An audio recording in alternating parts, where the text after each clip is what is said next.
Hello friends, ഞങ്ങളുടെ dining ടേബിളിൽ ഒരു കോവയ്ക്ക ഫ്രൈക്ക് ഇത്രയും ഡിമാൻഡ് ഉണ്ടാകുമെന്ന് വിചാരിച്ചില്ല. നമുക്ക് ഈ റെസിപ്പി ഒന്ന് കണ്ടാലോ. കോവയ്ക്ക ചില്ലി ഫ്രൈ. ആദ്യമേ കോവയ്ക്ക ഉപ്പൊക്കെ ഇട്ട് നല്ലപോലെ കഴുകിയെടുക്കുക. അതിനുശേഷം അത് സ്ലാൻറ്റിംഗ് ആയിട്ട് തിന്നായിട്ട് നമുക്ക് കട്ട് ചെയ്തെടുക്കാം. ഇന്ന് ഞാൻ എടുത്തിരിക്കുന്നത് ഒരു 350 ഗ്രാം കോവയ്ക്കയാണ്.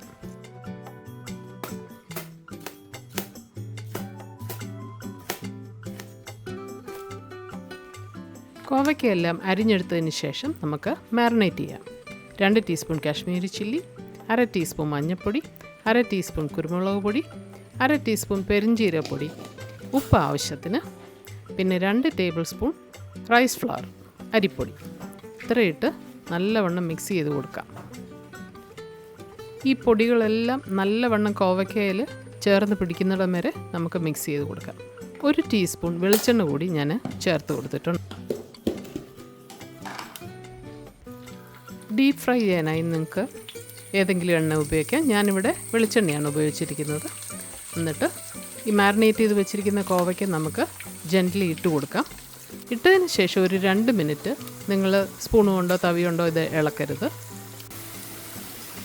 ഉടനെ ഇളക്കിയാൽ അരപ്പൊക്കെ കോവയ്ക്കയിൽ നിന്ന് വിട്ടുപോകും. അതുകൊണ്ട് ഇച്ചിരി ഒന്ന് ഫ്രൈ ആയിട്ട് മാത്രം ഇളക്കാവൂ.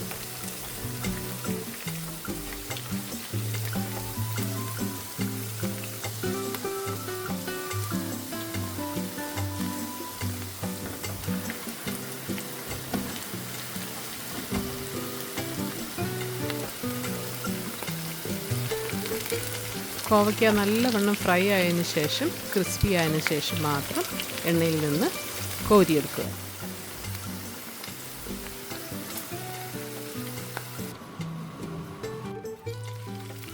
കോവയ്ക്കയെല്ലാം വറുത്ത് കോരിയതിന് ശേഷം ഒരു 5-6 പച്ചമുളക് നടുവേ പിളർന്നതും കുറച്ച് കറി ലീവ്സും കൂടി നമുക്ക് ആ സെയിം എണ്ണയിൽ തന്നെ വറുത്ത് കോരാം. വറുത്ത പച്ചമുളകും കറിവേപ്പിലയും നമുക്ക് കോവയ്ക്കയുടെ മുകളിൽ ഗാർണിഷ് ചെയ്ത് അലങ്കരിച്ചിടാം. വളരെ സ്വാദേറിയ കോവയ്ക്ക ചില്ലി ഫ്രൈ ഇപ്പോൾ ഇവിടെ റെഡി ആയിരിക്കുന്നു. ഇതെല്ലാവർക്കും ഇഷ്ടമാവും നിശ്ചയമായും. നിങ്ങളൊക്കെ ട്രൈ ചെയ്ത് നോക്കാൻ മടിക്കരുതേ. Thank you for watching Sara's herbs and spices.